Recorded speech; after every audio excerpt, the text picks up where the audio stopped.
There. All right. 3, 2, and 1. Well, Mayor Mike, welcome back to Mayor's Monday here at WSAU, WSAU.com. Very comfortable pose there in the office. I must give you credit. It looks like you've really made that your own there. I've cleaned up my desk a little bit. That helps. Mm-hmm. Caught up a little bit. We had the long holiday weekend. So why wouldn't I be relaxed?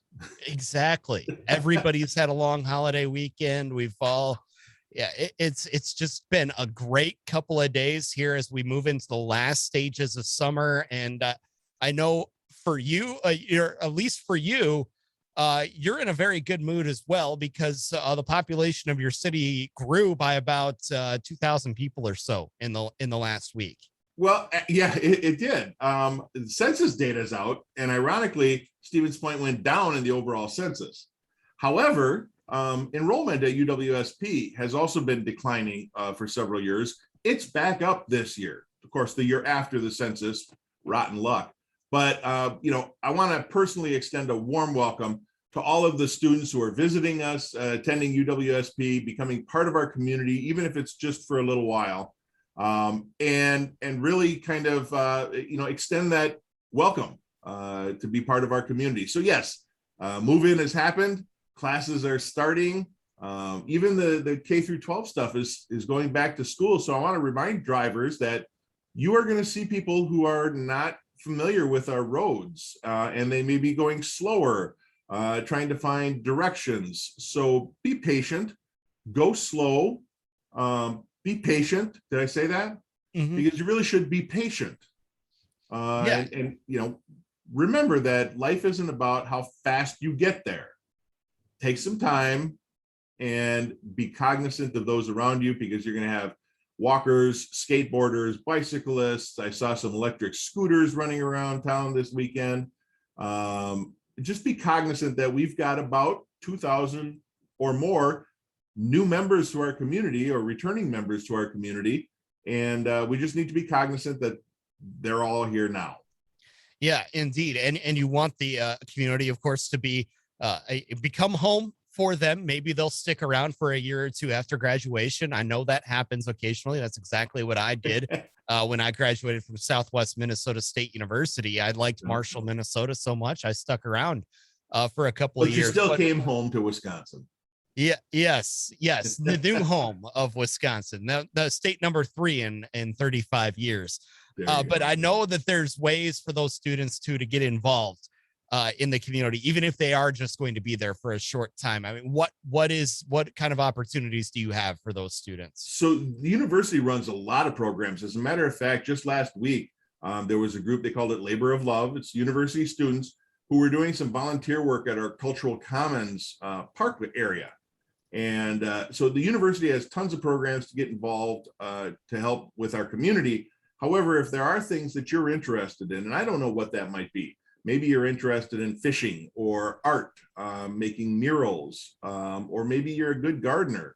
There are opportunities to get involved with your community, whether it's something as simple as helping your neighbor fix a fence or trim their hedges, to planting flowers at the dog park or one of our other city parks. We are going to be working with a couple of groups to kind of renovate the Casimir Pulaski Park. It's kind of got overgrown since it was dedicated decades ago, and there's an opportunity there. If you want to volunteer at the Riverfront Arts Center or potentially Scarabocchio, get involved with the city band or the Central Wisconsin Symphony Orchestra. Maybe you like acting, and outside of the university, you want to get involved in community theater. We have those options too.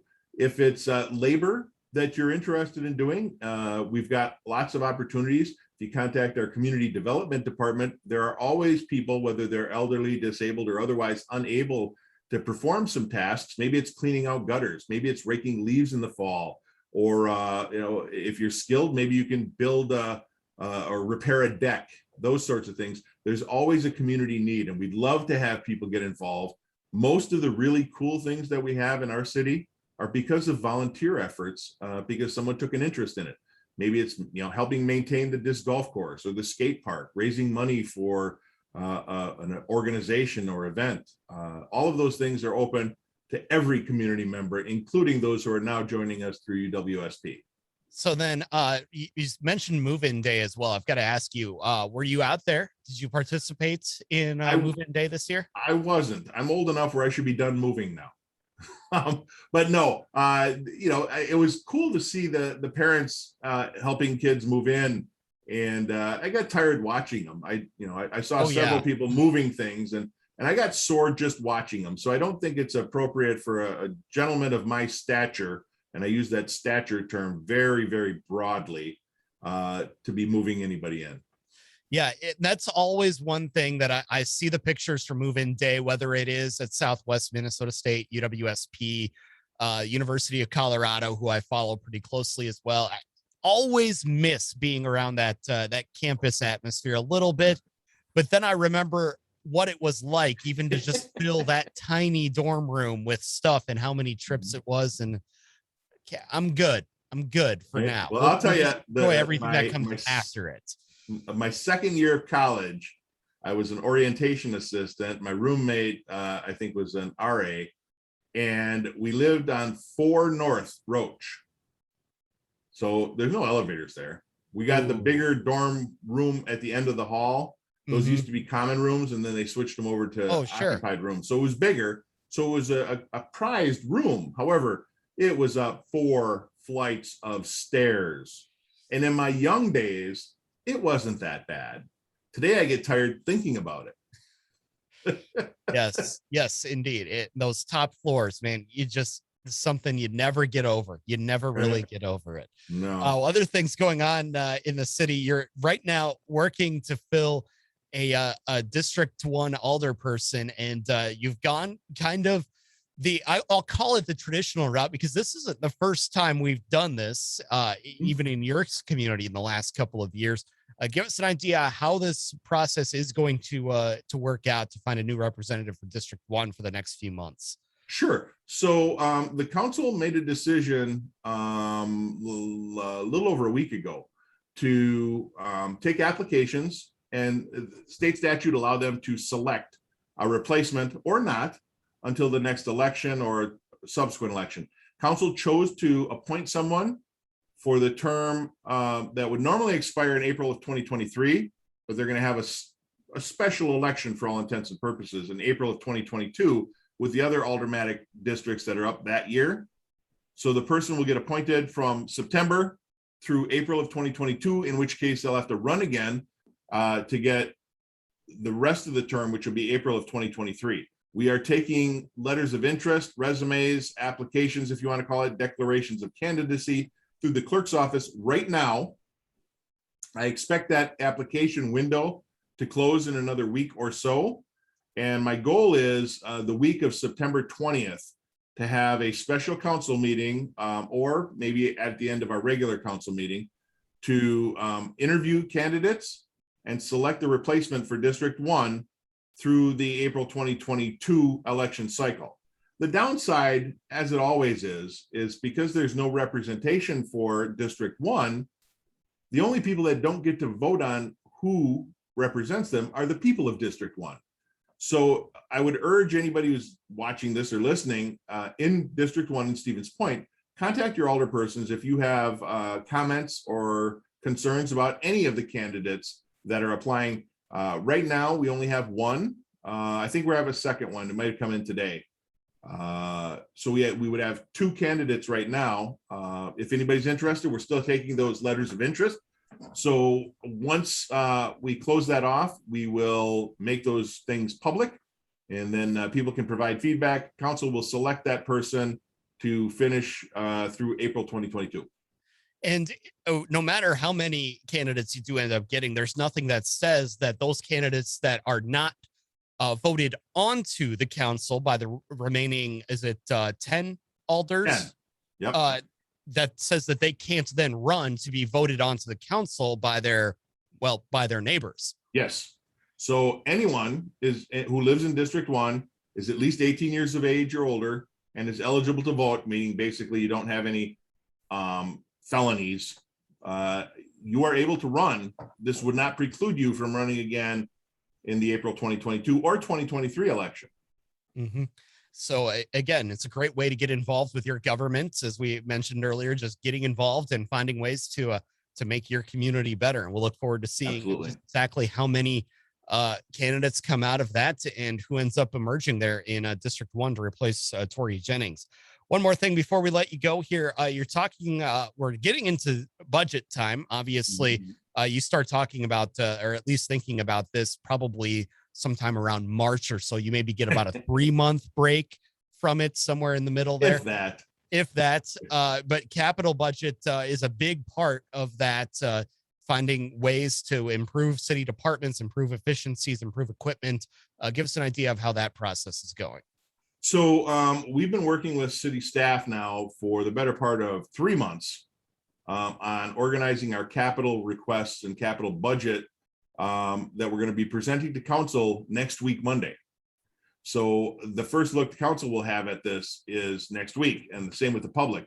So we go through and we have a certain amount of money that we can spend on capital projects. Capital is generally things that aren't wages and benefits and people or office supplies.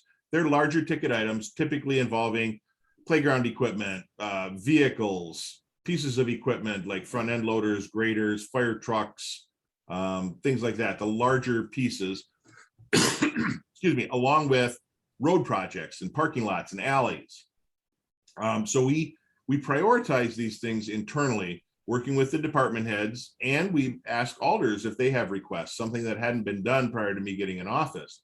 I want to make sure that we represent the districts that these alders serve. And if there's a project that they want that might be specific to their district, we look at ways of incorporating that either A, into the capital budget, or B, through other funding sources. And we've done very good with that the past 6.5 years now. So we have, we've got a lot of things that are coming forward, a new fire apparatus, lots of road work. We're actually purchasing some equipment, hopefully, to allow us to better patch our roads and extend the life on those even a little bit more than they have already been stretched. Some new pieces of contractor or industrial type equipment, a grader, a loader, some 3/4 ton and 1 ton pickups for some of the work that we do, mowers for the parks department, airport improvements, transit improvements, things like that. There, and of course, IT is always a big resource there too. So we have that, and that'll be presented next Monday at the Common Council, or not, sorry, Finance Committee meeting on the 13th, I believe it is. Monday the 13th. Monday the 13th, which Yes. is way different than Friday the 13th. You feel better on Monday the 13th after the long weekend. Right, absolutely. and a lot of those things that you're saying, though, not exactly the quote unquote sexy type of things that you'd like to see your city spending money on, but those all do play a big role in making sure that whether it's big equipment like that, making sure that your people can do their jobs and keep everything moving. Absolutely. And it's the sort of thing that, you're right, it's not glamorous, but it's the infrastructure that we need to provide those even basic services. I hate to use the S word, but that's going to be happening soon enough. And you want your roads taken care of. When you get up in the morning after a long winter's nap, you want a safe passage to work or school, or, if you're retired, to whatever retired people do. I don't know what that is yet. But it's pieces of equipment like this that help us do the job. When you call 911, you want good fire equipment. You don't want things breaking down. You don't want the ladder falling down or the hose have a hole in it. So it's important that we maintain this equipment, and we already stretch this further than some would recommend. Mm-hmm. So again, you'll get a look at that coming up here in just a couple of weeks. And then the full budget, do you have a timeline on that yet? So our operational budget has been started already. Because things are the way they are, and with COVID affecting things, we're not going to have much change there. Our operational budgets, again, primarily comprised of wages and benefits, don't fluctuate a lot. Our priorities have been, since I've been in office, to make sure that we are adequately compensating our employees as it relates to other areas with the same types of jobs. So we're in the middle of a market survey right now to make sure we're paying our employees adequately. Everybody's having staffing issues. So we want to make sure that our compensation levels are comparable to those that people can find elsewhere. But that's been a priority of ours since I've been in office. And I'm proud to say that there isn't a single full-time job in the city that starts at less than $20 an hour. Now, people would say, well, $20 an hour, that's not a lot, but those are entry-level positions. And we made that a priority. We followed through on that priority. And we want to make sure that going forward, our employees are able to realize a cost of living increase as well as longevity pay. So for example, if you've been here 5 years, you should be making more than someone who just started doing the same job.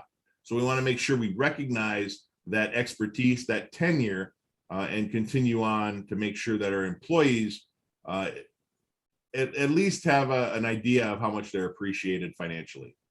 Absolutely. Well, we appreciate the time, Mayor Mike. I know you've got to run for some other commitments here, but we will look forward to chatting again next month. All right. Thanks, Michael.